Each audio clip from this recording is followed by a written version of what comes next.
Hi, my name is Colin Shaw. I'm the founder of Beyond Philosophy, and today we're continuing our series of interviews with Steve Elliott, the CEO of Morgan Sindall Fit Out. So have you got an example of something that you've done to implement that perfect experience? Well, a great example for you.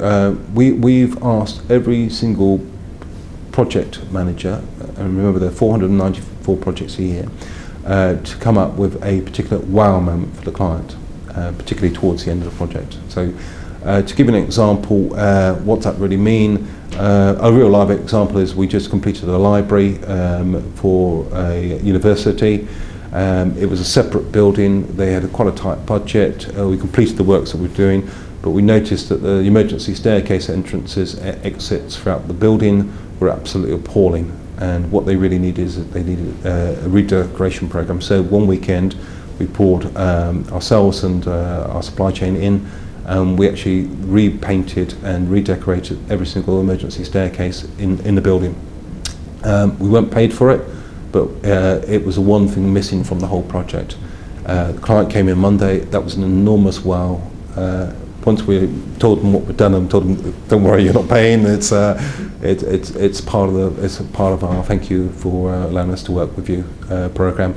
And they were absolutely ecstatic. No one had ever done anything like that in their lives for them, and that's what we're trying to sort of replicate on a real project per project basis. And there are other examples like that which are quite physical, but the emotional that you gain from that and the satisfaction you get for giving something like that to a client is quite special, and people remember you. So there are many organisations now that are looking to improve their customer experience, and you've been on this journey now for some time. What advice would you give them? Well, if they're in our sector, please don't do it, because it really does work. I think the thing that you have to do, you have to have a leap of faith. You have to have, so many of you talking about the product or the experience, on both that we've done, you've got to have a determination at the top that it's going to work, and a belief, and you have to, as we did, put a lot of time aside for a number of years and accept that it's going to make the company much, much better. In the early days of Perfect Delivery, people were looking for chinks in the armour, reasons not to do things, and they were looking for us to renege on at any point on Perfect Delivery. So, well, fine, let's move on to something else. We didn't, and we still don't. And you've just got to have that firm belief. And if people see you've got that and it's not going away, they become galvanised pretty quickly. And because they know that it's going to happen. And so my advice to people is that if you believe that it's going to change your business, stick with it, because it will.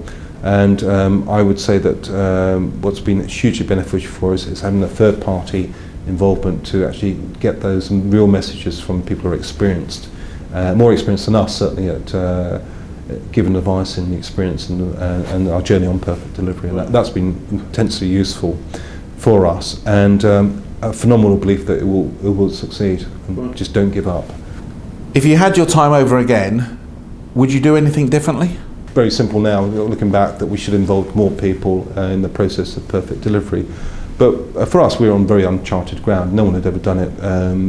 We wanted to keep it quite quiet because we were very unsure ourselves at the beginning that this was the right move in the first month or two of the debate whether we should do it. And so keeping it very tight kept a nucleus that grew in terms of determination. Yeah, this will really be absolutely phenomenal if we get this right. And so I guess it was a wrong decision not to involve a lot more people in a few steering groups to get some ideas and get the word out there on the street and do the pre-work.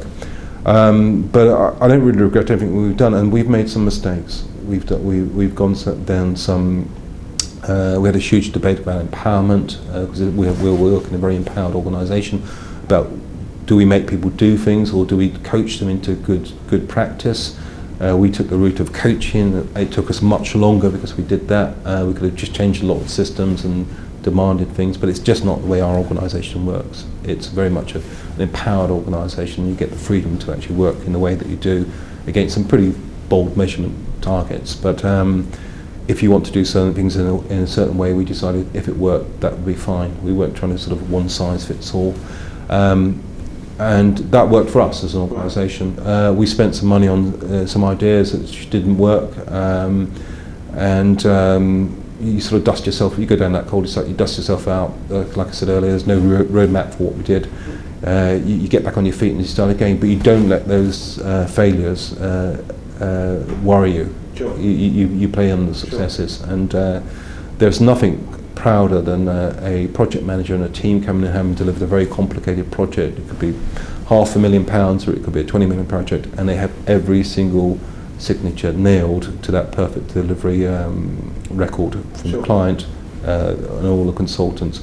And there's an immense amount of pride that's involved in that for our staff, and that alone is the peer pressure that has built up.